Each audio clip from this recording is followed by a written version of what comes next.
Hi everyone, comic book reviewer here. This time reviewing on another Disney film, and this one is on Saving Mr. Banks. Now, as you know, Saving Mr. Banks is a biographical drama film, which obviously was meant to be centered around the creation and adaptation of the 1964 film Mary Poppins that I did cover, and of course was meant to feature how the author P.L. Travers as well as Walt Disney came together to talk about working, producing, as well as making the book become a sort of Disney-based film. And the premise of the film is meant to follow Pamela Travers, who travels to Los Angeles to obviously have to kind of deal with Walt Disney's kind of need to see what needs to be changed for the film, but also has to see that Walt Disney has to kind of meet things for Disney standards, while Pamela Travers is more aiming to kind of keep it true to what the book is. I think what the film gets right is showing the difference between Pamela and Walt Disney. Like, Pamela's a person who obviously tries to be a little more realistic with her story. She kind of sees things to a high standard. She kind of expects things to kind of be more realistic.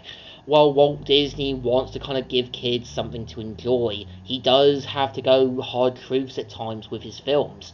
And yeah, there are moments where Pamela Travers actually has flashbacks to her childhood. Like, yeah, how her father really did try to be something good, but yeah, because of his own personal demons, ended up becoming a victim to alcohol. And that can be tragic. And I think also, yeah, you do get the sense that once Pamela stopped seeing things like a child, she no longer had to kind of see that now. She had to see things more like an adult. And you get the sense that Walt has to slowly understand her to try and work something out with the film.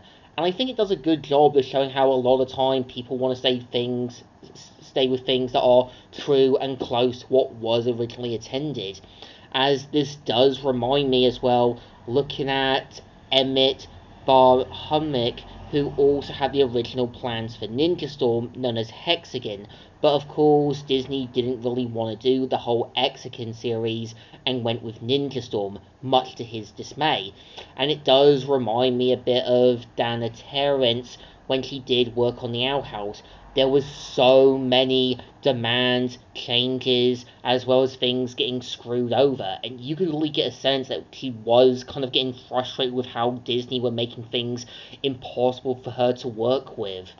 And I think it does show a lot of times when working, producing, and trying to design on what the story is going to be, it can be a total nightmare. And I think having one moment where Pamela Travers actually sees how they kind of butchered Mr. Banks' character. Yeah, the character was based on her father, and you can kind of get a sense that she didn't really want to see her father made into this kind of unlikable monster, and that can be the same with any kid or animator not wanting their original story or someone who meant a lot to them for their character to be based on to be butchered and made into something unlikable, and that can be tragic. I think to me, Mr. Banks is an enjoyable film. It shows you the difference between Walt Disney and Pamela Travers. Like, both of them had different paths that they followed. You get this sense that they're still trying to figure things out. And I think Emma Thompson, as well as Tom Hanks, really do bring the characters to life. They both try to figure out each other. They both try to kind of open up about their own history.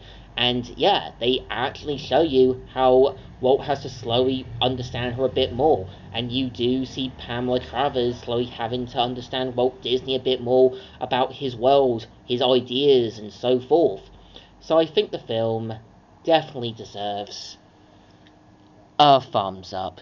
It's good, it's enjoyable, despite its slowly pacing story, despite that being the premise. So, comic book reviewer here, signing out.